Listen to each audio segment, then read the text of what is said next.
Kita bersyukur sore hari ini kembali kita boleh berkumpul di tempat ini. Dan hari ini kita masih membahas Welcome Series, di mana kita sepanjang bulan ini sedang membahas tentang misi dari komunitas kita, Jerusalem Community Church.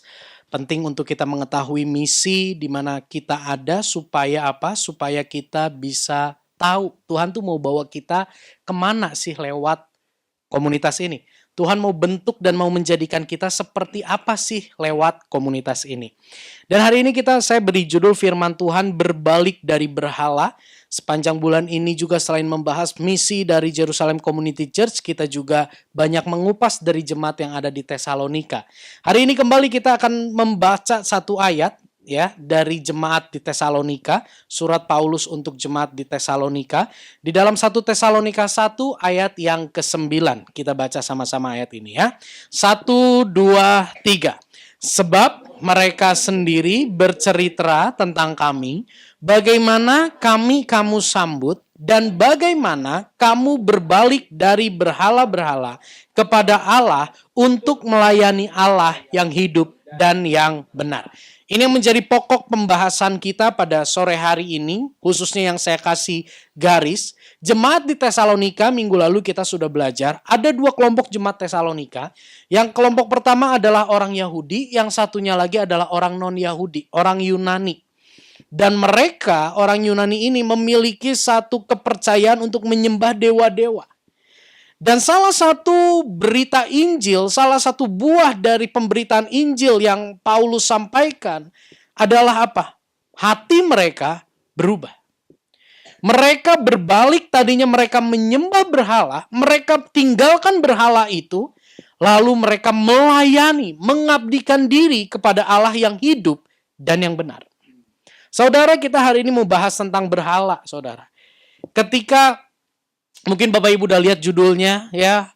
Apa judulnya hari ini? Berbalik dari berhala gitu ya. Apa sih yang ada dalam benak kita tentang berhala? Patung. Berhala itu apa? Sesuatu yang lain dari Tuhan gitu ya. Saya coba rangkum di sini saudara. Berhala, ketika kita mendengar berhala seringkali kita berpikir gini. Oh, berhala itu adalah sesuatu yang kita sembah. Mungkin tidak kita sembah secara fisik tapi hati kita menyembah hal itu. Oh, berhala itu sesuatu yang kita layani. Berhala itu sesuatu yang bisa kita andalkan. Berhala itu sesuatu yang berharga. Lebih spesifik lagi, berhala itu adalah sesuatu yang kita sembah lebih dari Tuhan. Berhala itu sesuatu yang kita layani lebih dari Tuhan. Kita jaga hatinya lebih dari hati Tuhan. Kita andalkan lebih dari mengandalkan Tuhan. Dan bagi kita tanpa disadari seringkali berhala ini lebih berharga dari Tuhan di dalam hidup kita. Siapa yang cipta kita? Siapa yang tebus kita? Tapi ketika berhala berkuasa dalam hidup kita, dia yang sudah memperlakukan kita begitu berharga, kita memperlakukan dia begitu rendah. Ketika berhala berkuasa di dalam hati kita.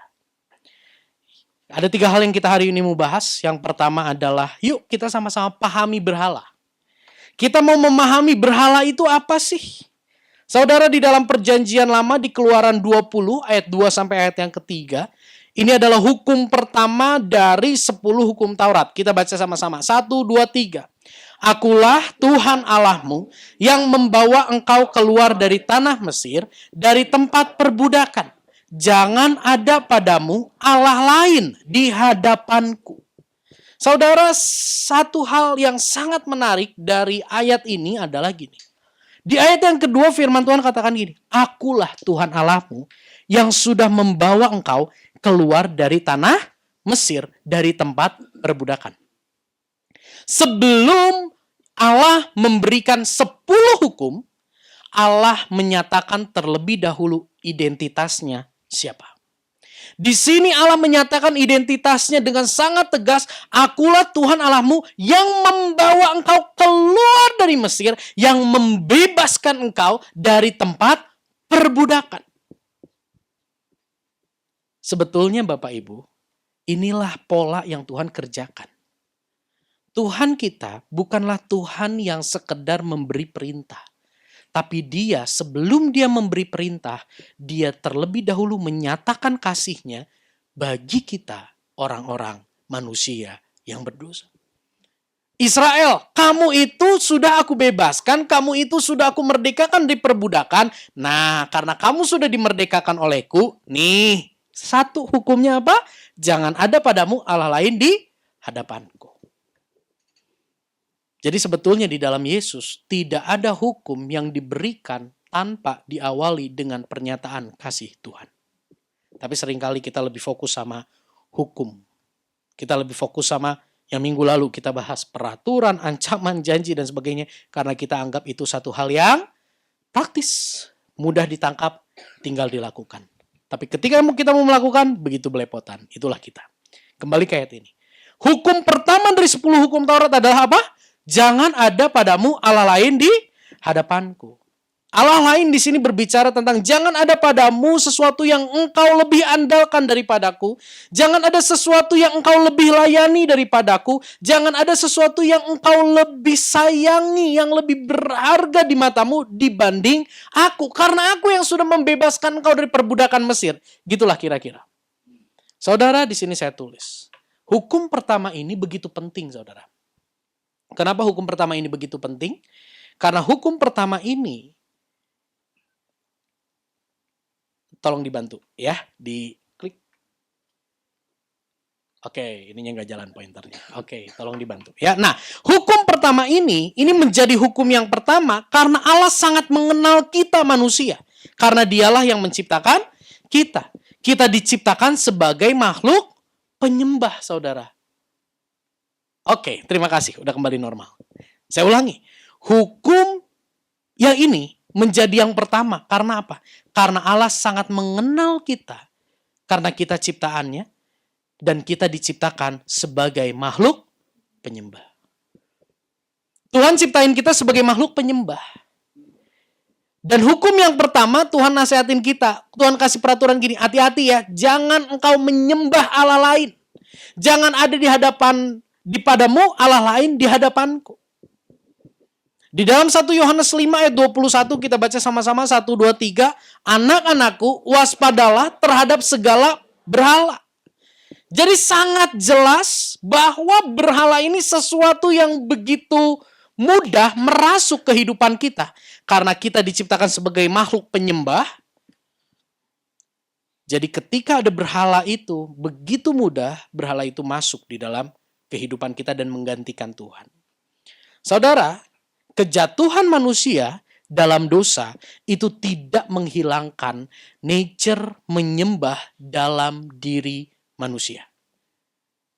Namun manusia menolak menyembah Allah dan mencari hal lain untuk disembah. Jadi ketika Tuhan menciptakan manusia, Adam dan Hawa, Tuhan ciptakan dia sebagai makhluk penyembah. Dan ketika dia jatuh dalam dosa, nature menyembah itu tidak Tuhan hilangkan.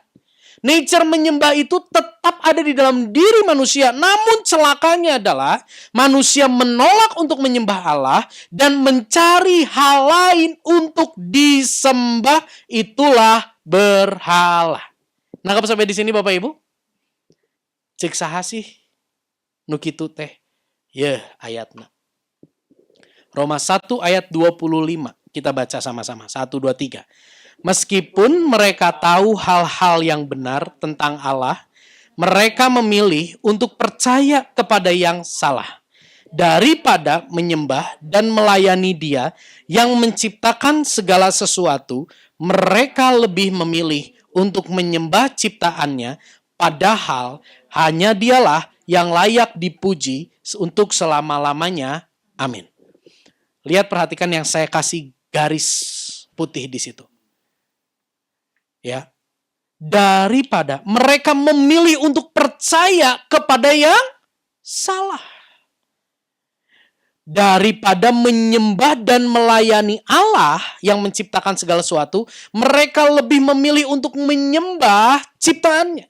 Mereka lebih memilih untuk menyembah sesuatu yang bukan Allah. Padahal hanya Dialah yang layak dipuji untuk selama-lamanya. Amin. Saudara sadarilah bahwa ini merupakan kondisi setiap kita. Sekalipun kita nggak pernah pergi ke dukun, sekalipun kita nggak pernah punya jimat, kita nggak pernah sembah patung dan sebagainya, jangan katakan aku tidak pernah menyembah berhala. Hati kita itu begitu lemah, hati kita itu begitu rapuh, dan nature kita yang begitu kuat adalah mencari hal lain di luar Allah untuk kita sembah, untuk memuaskan keinginan kita. Seorang teolog bernama John Calvin, dia berkata gini, hati manusia adalah pabrik berhala. Katakan pabrik. Tahu pabrik?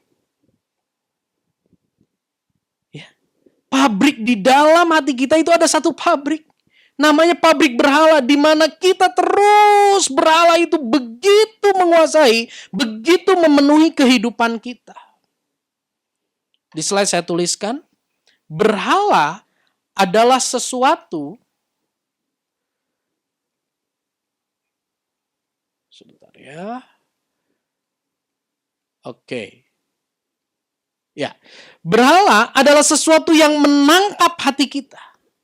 Berhala adalah sesuatu yang mencengkram hati kita, sehingga kita menjadikan itu sebagai sesuatu yang terpenting, bahkan akhirnya kita menghalalkan segala cara untuk memperoleh dan mempertahankannya. Inilah berhala. Apa yang hari ini engkau pertahankan? Apa yang hari ini engkau menghalalkan segala cara untuk memperolehnya? Itu bisa menunjukkan kepada Anda dan saya bahwa itu merupakan berhala di dalam hati kita. Kita lanjut. Kita sudah sedikit melihat tentang berhala ini, ya. Ternyata berhala ini menyembah, hati yang menyembah itu ada di dalam diri kita, tapi keberdosaan itu membuat kita mencari hal lain selain Tuhan untuk kita sembah, dan kita lebih suka itu. Yang menjadi pertanyaannya, yang poin yang kedua bagi kita adalah identifikasi berhala. Gimana sih supaya kita tahu apa yang menjadi berhala kita? Bagaimana caranya mengidentifikasi berhala kita? Sama seperti ketika kita sedang sakit, kita pergi ke dokter, pasti dokter akan tanya, apa sih yang menjadi kelemahanmu, apa yang menjadi ketidaknyamananmu, dan di situ kita cerita, akhirnya dokter mengidentifikasi dan menyatakan bahwa kita sakit ini dan sakit itu. Setelah diidentifikasi, baru kita ditangani dan penanganannya tepat.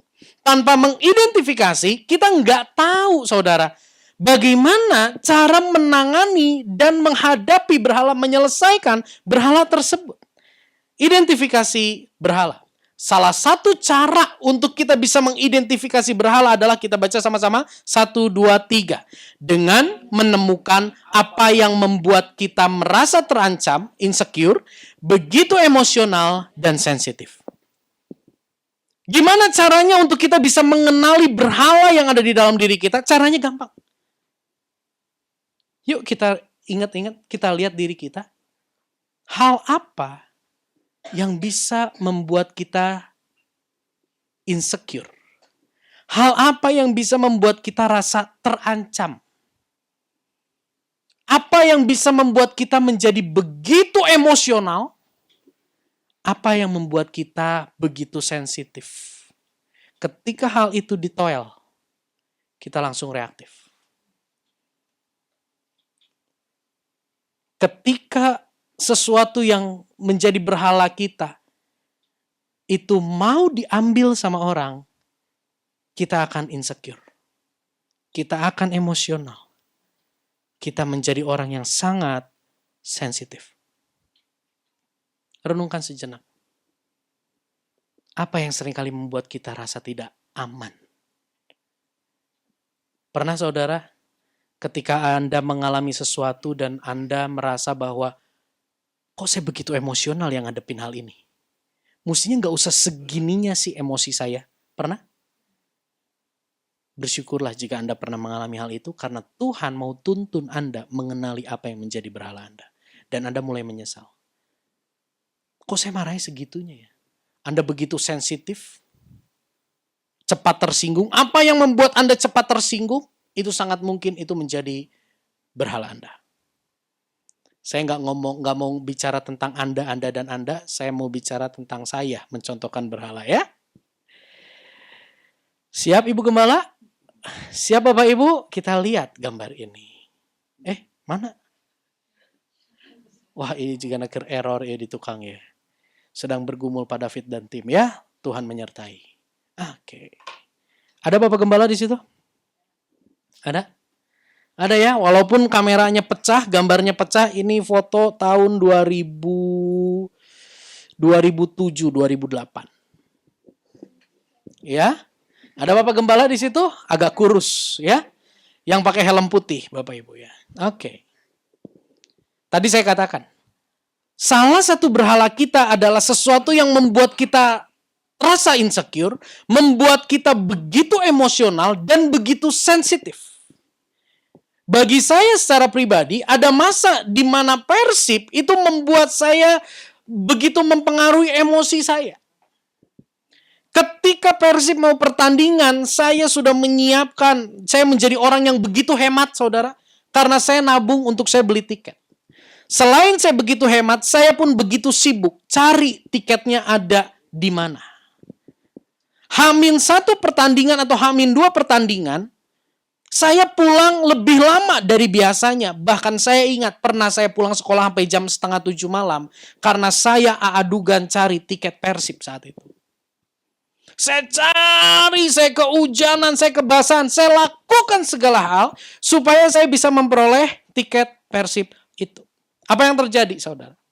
Setelah saya memperoleh tiket Persib itu, orang tua saya tanya, kamu dari mana? Teguran mereka, saya abaikan.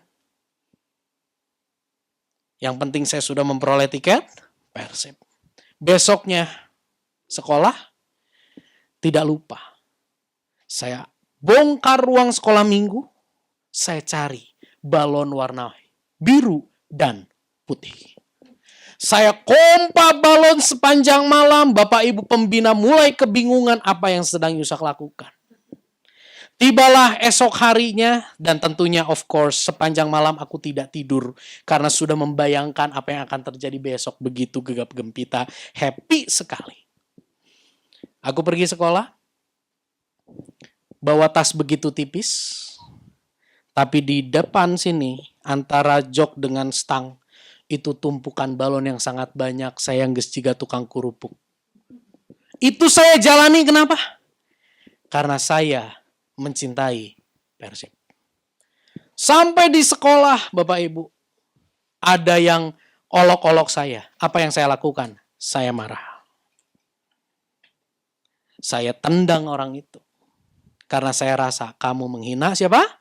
Bukan Yusak, Persib. Sampai ketika itu satu hari saya pergi ke Jakarta, saya bawa itu baju Persib, di Dufan pakai baju Persib, teman-teman saya udah ketakutan.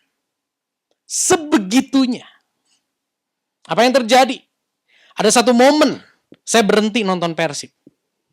Momen yang pertama adalah handphone saya hilang ketika saya nonton Persib. Saya akhirnya nggak nonton Persib lagi, tapi berapa hari kemudian, berapa minggu kemudian, saya kembali nonton Persib. Semua orang bilang gini, Yusak kamu kan udah hilang handphone. Wah nggak peduli. Aku menonton Persib, nggak kuat hati ini. Momen yang kedua adalah ketika semua keluarga pergi ke puncak acara keluarga, saya di Bandung seorang diri demi nonton Persib dan akhirnya saya ditangkap Satpol PP. Saya ditangkap Satpol PP. Saya ketakutan luar biasa, namun akhirnya saya bebaskan. Orang-orang mendengar itu katakan gini, Yusak, Tuhan sudah menghukum kamu supaya kamu berhenti nonton Persib. Di mata mereka, Persib itu menjadi berhala saya. Yusak, Tuhan sudah hukum kamu. Tapi apa yang dikatakan hukuman Tuhan supaya saya berhenti nonton Persib, itu pun tidak membuat saya jerak. Banyak orang katakan, wah geus Yusak mah geus. Geus hese lah. Geus eta mah Persib lah, geus eta mah geus. Geus tong diusik. Saya pernah berkata kasar kepada seorang pengurus gereja, bahkan beberapa orang pengurus gereja. Karena saat itu, dia melakukan sesuatu yang membuat saya jengkel dan saya baru pulang dari stadion Persib dibantai sama PSMS Medan. Ingat Bapak Ibu. Kipernya Marcus Horizon, kepalanya seperti Ko Yusuf lah. Ketika orang itu melakukan sesuatu, saya langsung ngomong yang begitu kasar, itu urusan jadi panjang. Ingat ya Bapak Gembala ya, Bapak Pembina ya. Lupa ya, lupa ingat. Tapi saya ingat, itu urusan jadi panjang. Karena saya ngomong kasar sama orang-orang ini, orang-orang tua. Kenapa saya begitu sensitif? Karena berhala saya lagi nggak baik-baik saja. Saudara, kalau lihat dari kisah saya ini, oh Yusak berhalanya apa? Persib. Kita lihat. Ada dua jenis berhala. Seorang teolog bernama Tim Keller menyatakan gini. Ada dua jenis berhala. Yang di atas itu kita ambil dari teori gunung es. Yang di atas itu uang, seks, pekerjaan, hubungan, dan sebagainya. Kesehatan. Kalau saya yang tadi ceritakan, contohkan itu adalah Persib. Itu adalah berhala yang terlihat. Tapi sebetulnya berhala yang terlihat itu lahir dari berhala yang tidak terlihat. Apa berhala yang tidak terlihat dikelompokkan menjadi 4? Ada kontrol atau rasa aman. Ya, ada rasa nyaman, kontrol, rasa nyaman, rasa diterima, penerimaan, dan ingin berkuasa. Kebutuhan atau keinginan untuk berkuasa, keinginan untuk diterima, keinginan untuk memperoleh kenyamanan, dan keinginan untuk memegang kendali atau kontrol. Itulah yang menjadi berhala yang ada di bawah yang seringkali kita nggak sadar. Yang kita sadar hanya berhala yang di atas.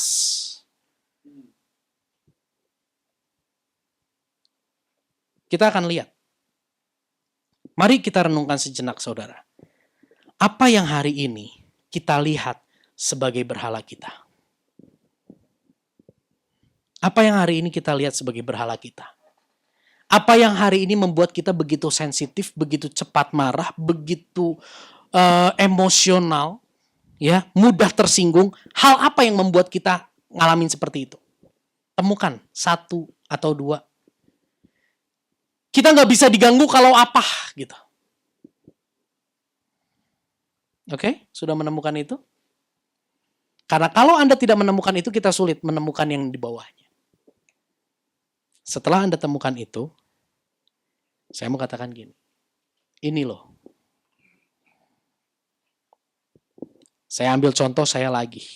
Ya, ini boleh difoto, boleh dipelajari, nanti di Komsel boleh ditanya. Ya, oke. Mari kita pelajari ini. Contoh saya tadi adalah berhalanya apa? Yang terlihat apa? Persib. Tahu nggak saudara, kenapa Persib itu jadi berhala saya? Karena sesungguhnya di tengah komunitas Persib itu, saya mengalami penerimaan yang begitu luar biasa. Di situ saya diterima, di situ saya diagung-agungkan karena waktu itu mayoritas orang yang model seperti saya ini masuk stadion itu begitu takut, tapi saya begitu berani masuk stadion, di situ saya diterima, di situ saya bisa ngerasa hidup saya ini, wow, aku ada sesuatu dalam hidupku. Penerimaan itu yang menjadi berhala yang tak terlihat di dalam diri saya, saudara. Dan ini saya sadari ketika saya mulai pelajari ini, saya lihat runtutannya. Oh iya ya, waktu itu oke, Persib saya tinggalkan. Tapi akhirnya saya terikat dengan apa? Terikat dengan pelayanan, saudara. Saya ada di tempat banyak pelayanan, terlihat rohani. Tapi kenapa saya lakukan itu? Supaya saya bisa diterima. Semua saya lakukan, ingat sekali, sampai dulu saya pernah pelayanan namanya security ministry, saudara, ayah wae. Jadi satpam acara-acara KKR, betul ya, Bapak Pembina ingat ya? Sampai subuh jagain KKR di sana, di sini, di sana. Geus teu pararuguh, saudara. Saya lakukan itu. Saya pikir melayani lebih baik dari nonton Persib. Tapi ternyata lewat pelayanan itu pun saya sedang mengejar, memberi makan berhala penerimaan yang ada dalam diri saya. Saudara, tadi saya katakan, Persib itu berhala yang terlihat. Berhala yang tidak terlihatnya apa? Di situ saya menemukan penerimaan. Contoh yang lain. Berhala kuasa, berhala kontrol. Itu juga ada di dalam diri saya, Bapak Ibu. Di dalam melayani, di dalam memimpin jemaat. Saya sulit sekali mempercayakan sesuatu kepada orang-orang yang Tuhan kirimkan, ditempatkan di tempat ini. Yang padahal mereka punya potensi yang luar biasa. Saya banyak bicara hal ini dengan Ibu Gembala, dengan Pak David juga.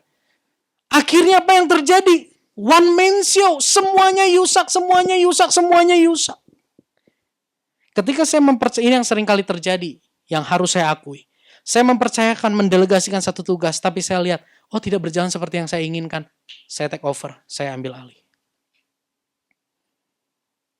One man show.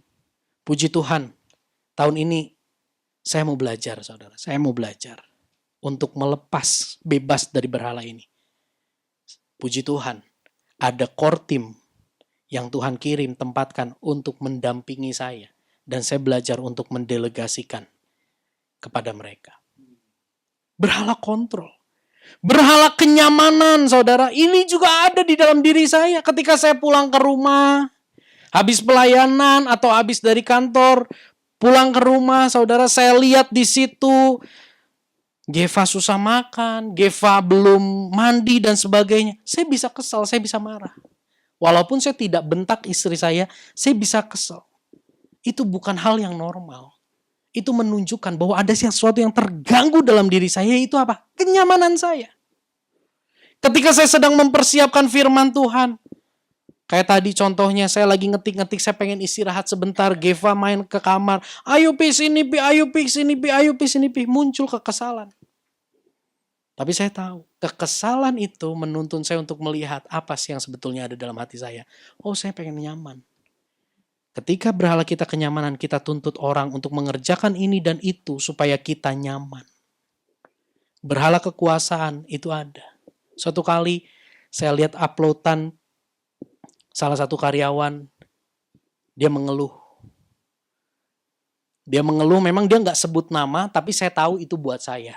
Dia ngeluh di status WA, saya sadar, oh iya, saya salah. Tapi ternyata nggak sampai di situ, saudara.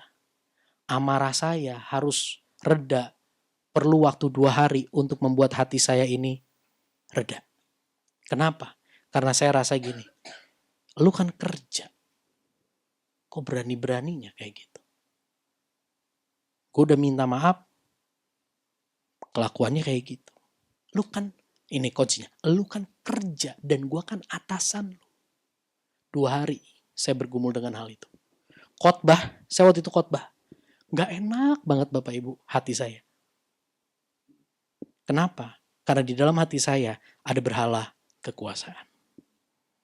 Saudara, di slide saya tuliskan. Jika berhala kita layani, maka apa? 1, 2, 3 akan ada sesuatu yang kita korbankan. Dan yang sering kali kita korbankan adalah Tuhan. Yang sering kali kita korbankan adalah anak. Yang sering kali kita korbankan adalah pasangan. Yang sering kali kita korbankan orang tua, orang terdekat kita. Yang kita korbankan. Mari renungkan sejenak hal ini. Apa yang membuat rasa aman dan damai sejahteramu itu hilang? Apa yang membuat emosimu begitu tidak terkendali dan kau sensitif? Dan yang paling terakhir renungkan, siapa yang sering kali engkau korbankan?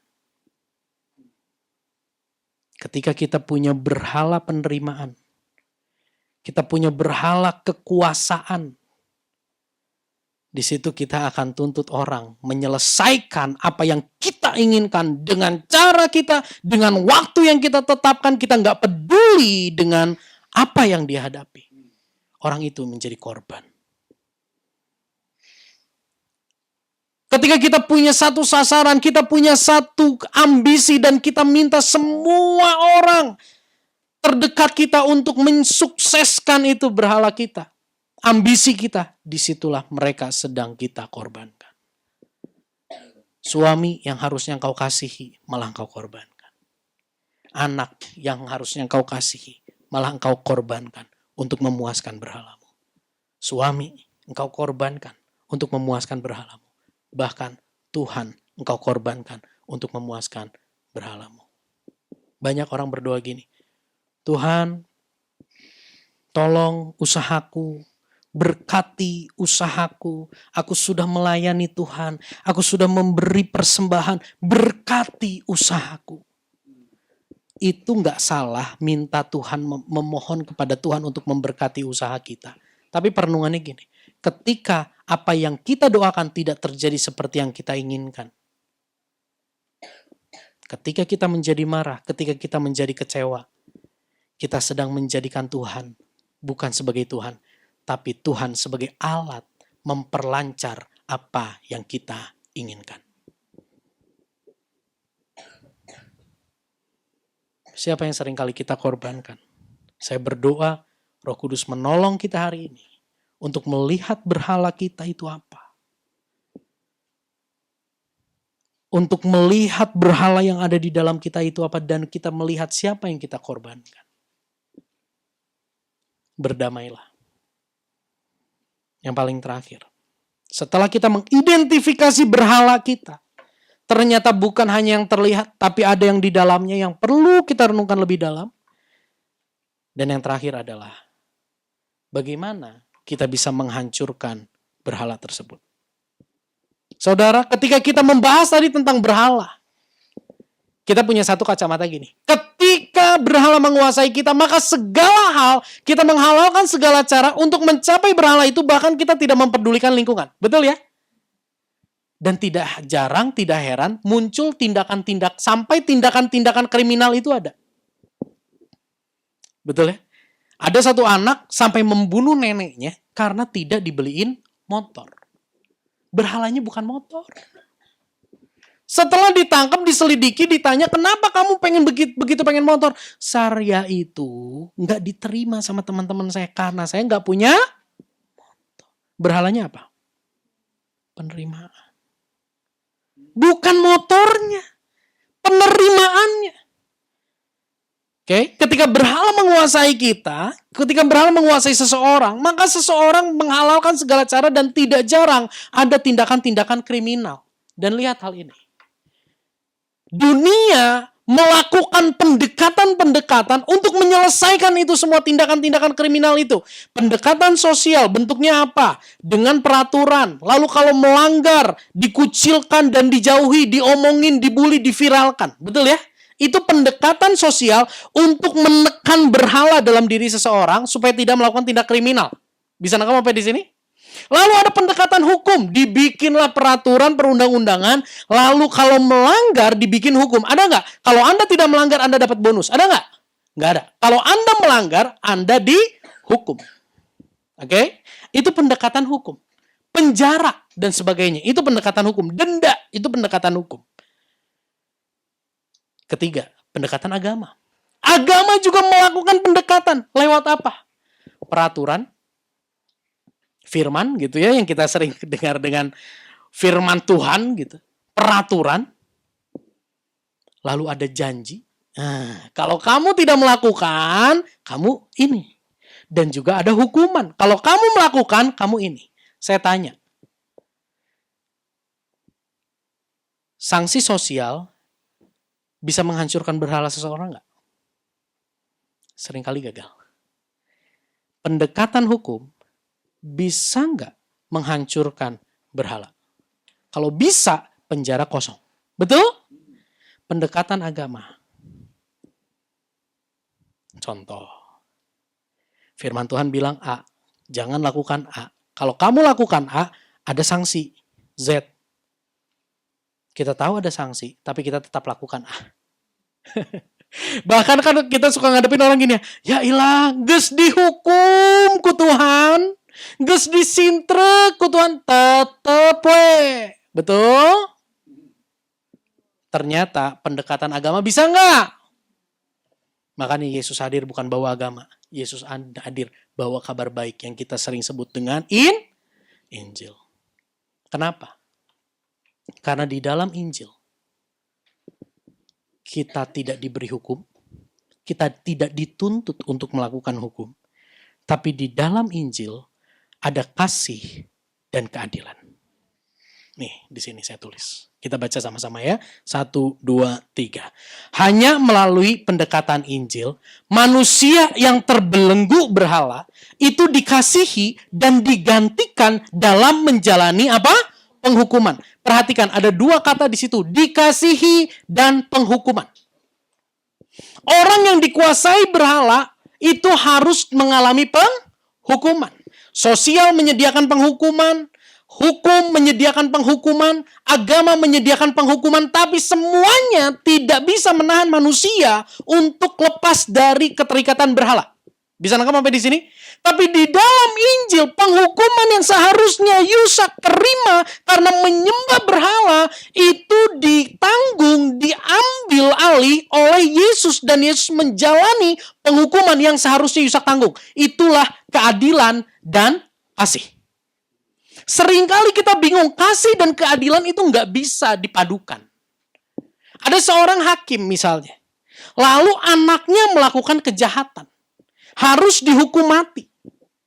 Kalau hakim itu menyatakan bahwa Anda bebas, Anda dibebaskan dari penghukuman itu, hakim ini adalah hakim yang penuh dengan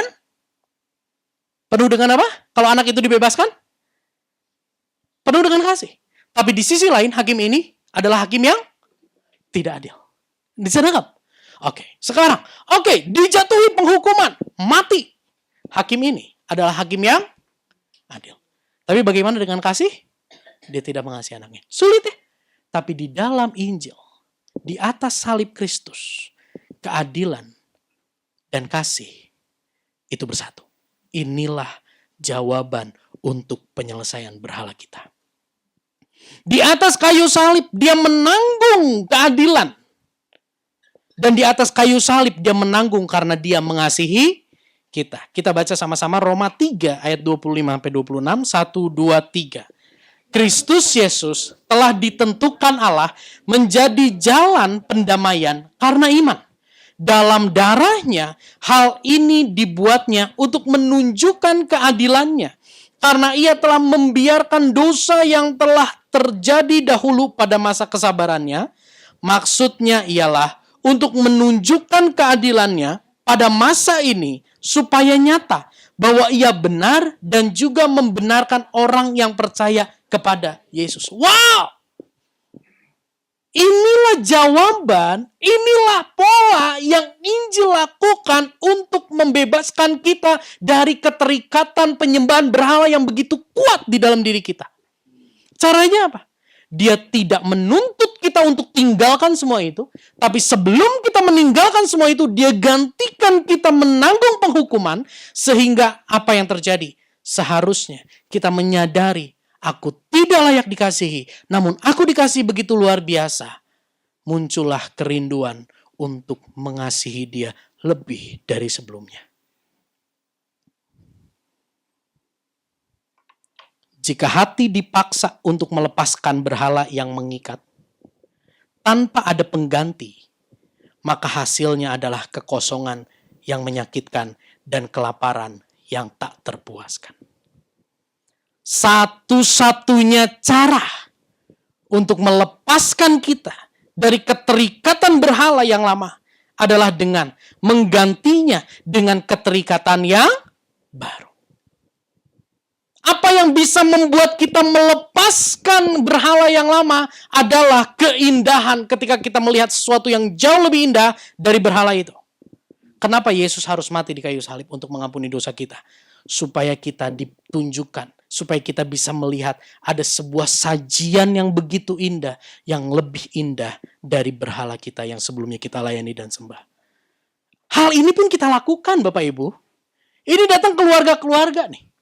Ini pasti relate sebentar nih contoh nih. Kalau anakmu tidak mau berhenti nonton, apa yang kau lakukan? Kalau engkau matiin, dia akan marah. Engkau keluarin tuh bola. Udah yuk, engkau keluarin tuh. Yang saya lakukan, keluarin raket. Yuk kita main yuk. Geva sini main yuk. Sini main yuk. Main badminton. Dia tinggalin TV-nya, dia main badminton. Matiin dulu TV-nya. Dengan penuh kesadaran dan kerelaan dia matiin TV. Karena dia sudah melihat raket badminton dan kita main badminton sama-sama. Tidak ada yang terluka. Itulah pola Injil membebaskan kita dari berhala.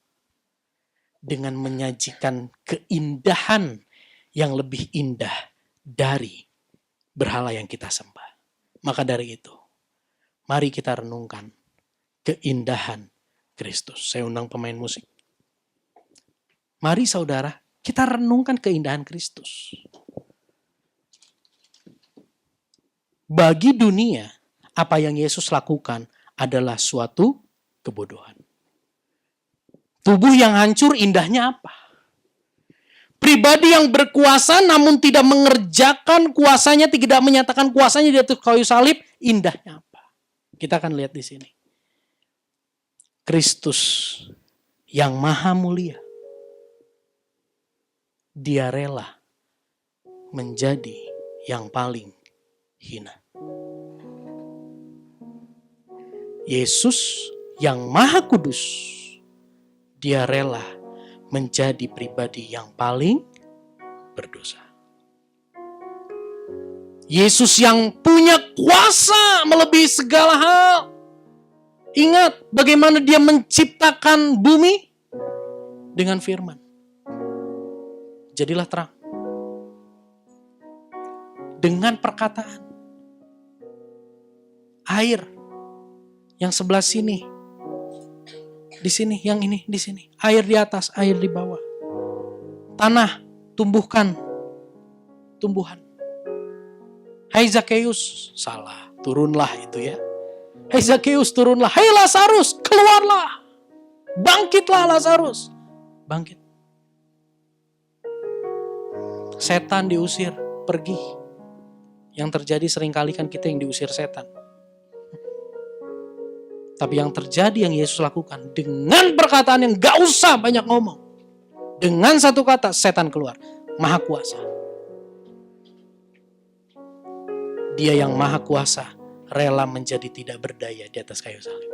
Kalau engkau anak Allah turun dong dari salib. Bisa gak? Bisa. Bukan kayu yang tahan Yesus. Bukan paku yang tahan Yesus di kayu salib. Tapi kasihnya buat Anda dan saya itu yang tahan dia di atas kayu salib. Dia yang adalah sumber berkat. Dia sumber berkat. Dia rela menjadi yang paling terkutuk. Kenapa dia rela menjadi yang paling hina? Untuk menjalani penghukuman yang seharusnya kita tanggung karena kita menyembah berhala. Dia rela menjadi berdosa, bukan karena dosanya, tapi dosa kita. Dia rela menjadi tidak berdaya karena dia mengasihi kita. Dia rela menjadi yang terkutuk supaya kita bisa menikmati berkat. Hari ini keuanganmu tidak seperti yang kau inginkan. Kesehatanmu tidak seperti yang kau inginkan. Saya mau katakan, selama kita percaya Yesus dan memiliki Yesus, kita sudah menerima berkat yang paling besar yang begitu sempurna. Pengorbanan Yesus memberi sajian yang begitu indah. Jauh lebih indah dari semua keindahan dunia, saudara. Sajian yang indah itu jauh lebih indah dari semua keindahan berhala. Sehingga seharusnya keindahan dunia tidak lagi mempesona hati kita. Kalau hari ini kau melihat aku masih begitu kuat, berhala kekuasaan, aku kok egois banget ya. Aku kok gampang marah banget ya. Aku tahu ini menyakitkan, tapi kok aku gak bisa lepas ya. Anda sudah tahu banyak aturan. Anda sudah tahu banyak konsekuensi. Yang Anda perlu lebih tahu dan lebih renungkan adalah keindahan Kristus dalam hidupmu dan hidupku. Amin. Orang yang dikuasai berhala sebetulnya tidak bisa mengalami 4 hal ini. Sukacitanya sangat bergantung lingkungan. Damainya sangat bergantung. Hidupnya lelah. Hidupnya gak punya kepuasan. Tapi ketika kita merenungkan pengorbanan dan keindahan Kristus, karena Injil, kita bisa menikmati sukacita, joy. Kenapa? Karena yang sebelumnya kita tidak bisa bersukacita karena kita merasa tertolak. Lewat salib Kristus kita menemukan penerimaan yang sempurna. Amin. Pemberian yang terbesar tanpa tuntutan menunjukkan penerimaan yang tidak terhingga. Ketika kita memandang keindahan Kristus, maka kehausan kita akan penerimaan itu sirna. Bahkan kita dimampukan melakukan penerimaan bagi lingkungan kita. Apa yang membuat saya tidak mencari penerimaan di luar? Karena saya tahu di dalam Kristus itu adalah penerimaan terbesar. Damai. Hari ini adakah engkau dipenuhi damai sejahtera atau kegelisahan? Kegelisahan akan masa yang akan depan, masa yang akan datang. Itu berbicara tentang kita tidak bisa mengendalikan masa depan. Kita gak bisa kontrol semua situasi. Akhirnya kita kehilangan damai. Saudara, dengan merenungkan pengorbanan Yesus, kita menemukan betapa mahalnya harga yang sudah Yesus berikan. Dan itu menjadi jaminan bagi Anda dan saya bahwa Allah memegang kendali penuh atas kehidupan kita. Amin. Ketika kita memandang keindahan Kristus, maka kegelisahan yang menimpa kita dalam menghadapi gejolak kehidupan itu terhalaukan. Kita dapat menikmati ketenangan di tengah ketidakpastian. Kita bisa percaya bahwa Bapa tidak akan meninggalkan dan membiarkan kita. Kenapa? Karena Dia sudah tebus kita.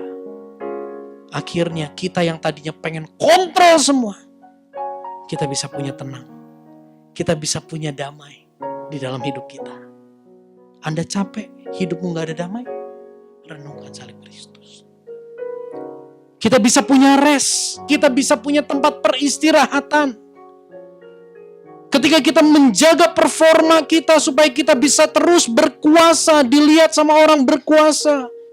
Kita terus nada suara kita bikin tinggi, itu kan capek. Karena kita pikir dengan nada suara tinggi orang bisa tunduk sama kita. Kita capek. Tapi dengan merenungkan pengorbanan Yesus, kita bisa melihat, oh ternyata yang paling berkuasa adalah Dia, bukan aku. Maka keangkuhan, aku yang layak dituruti, aku yang layak didengarkan, itu akan sirna. Kapasitas hati kita diperbesar dan kita menjadi pribadi yang berhenti dalam menuntut. Dan yang terakhir, apakah Anda hari ini menikmati kepuasan? Ada nggak kepuasan? Nature dosa kita itu adalah nature yang selalu ingin lebih dan lebih. Siapa yang dulu cita-cita pengen punya rumah? Udah punya rumah puas nggak? Siapa yang dulu naik motor dan cita-cita enak ya kalau punya mobil? Setelah punya mobil cukup? Jangankan Anda dan saya, anak saya aja. Saya bawa masuk hotel di Bogor, hotel yang kecil. Cuman ada TV, kamar mandi, dan kasur kita bertiga. Seneng banget. Kemarin puji Tuhan ada berkat Januari, saya bawa dia staycation di Bandung. Hotelnya ada playground. Sekarang di otak dia kalau ke hotel, bukan hotel yang di Bogor yang kecil itu. Di otak dia hotelnya adalah hotel yang playground. Kalau dia bisa ngomong, papi gak mau di sini. Padahal dulu lu ngomong ini enak. Nah gitu ya. Itu menunjukkan nature kita yang gak pernah puas. Dan tahu gak Bapak Ibu? Gak pernah puas itu capek loh. Tadi baru ngobrol sama Pak David. 2021 kita beli laptop. Wah bisa cepet. Hanya 3 tahun jadi lemot. Laptop aja gak pernah puas. Mesti upgrade.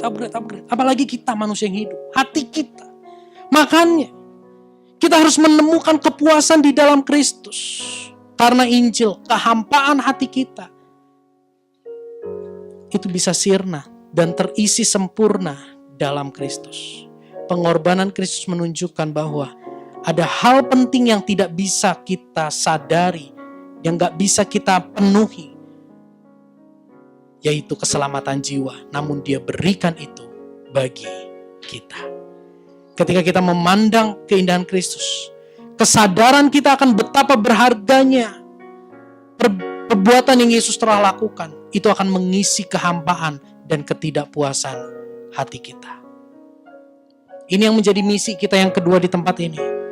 Melalui Injil, kita disadarkan betapa kita dikasihi Sehingga kita muncul di dalam diri kita kerelaan dan kekuatan untuk menyenangkan Dia dalam segala kondisi. Menyenangkan Dia yang telah terlebih dahulu mengasihi kita. Amin. Sebetulnya kita gak usah diajar harus begini, harus begitu. Karena nature kita tuh tahu apa yang harus kita lakukan. Tadi jam 2. Kita berdua pura-pura tidur. Geva ngajak kita main. Kita pura-pura tidur, kamar kita buka.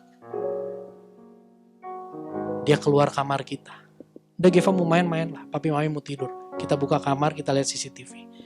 Dia masuk kamar. Dia taruh mainan dia. Dia naik ke ranjang dia. Dia begini di ranjang dia. Pura-pura nangis. Dia duduk di ranjang. Dia pura-pura nangis. Dia tiduran, dia tarik selimut.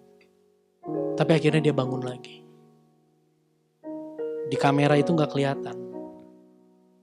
Dia turun dari ranjang, di kamera itu gak kelihatan. Dia ke sudut kamar, di mana di situ ada lemari. Kita cuma bisa dengar suaranya.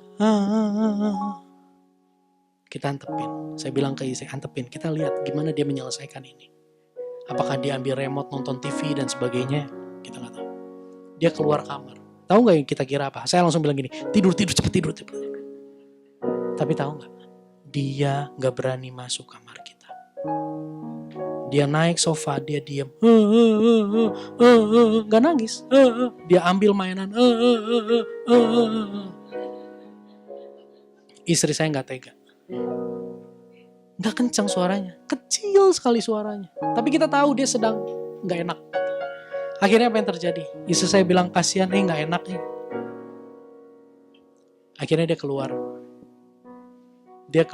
Geva. Mukanya happy. Terus satu pertanyaan yang kita tanya. Geva kenapa? Tahu gak jawaban dia apa? Aku gak bisa ambil kopek. Ada di lemari. Ternyata ketika dia tidak masuk ke dalam kamera, dia di depan lemari, dia usaha ambil kopek. Dia gak bisa ambil kopek. Pertanyaan kedua, saya tanya gini, terus kenapa Geva gak masuk kamar, minta tolong papi mami? Apa jawabannya?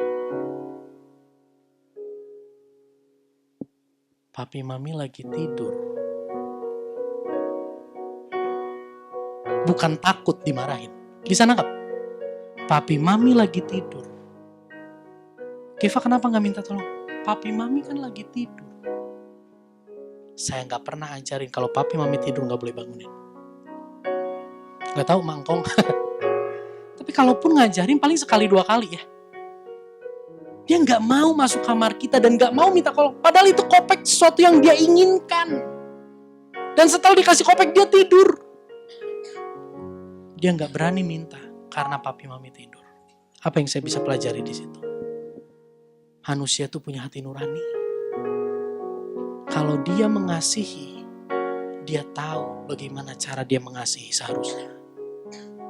Sebelum kejadian itu, di kamar, dia minta saya gendong. Begitu saya gendong, saya turunin. Dia bilang apa? Papi makasih ya, Geva happy.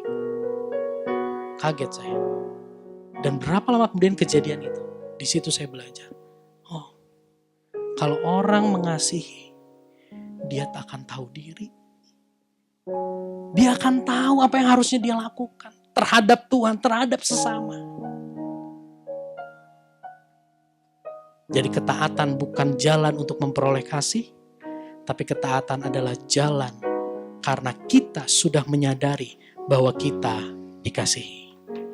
Perjalanan rohani kita bersama dalam komunitas GCC adalah perjalanan di mana kita dibawa semakin mengenal Yesus yang sangat mengasihi kita, sehingga ada kerelaan dan kekuatan dalam diri kita untuk berpaling dari berhala dan hidup menyenangkan hati Allah.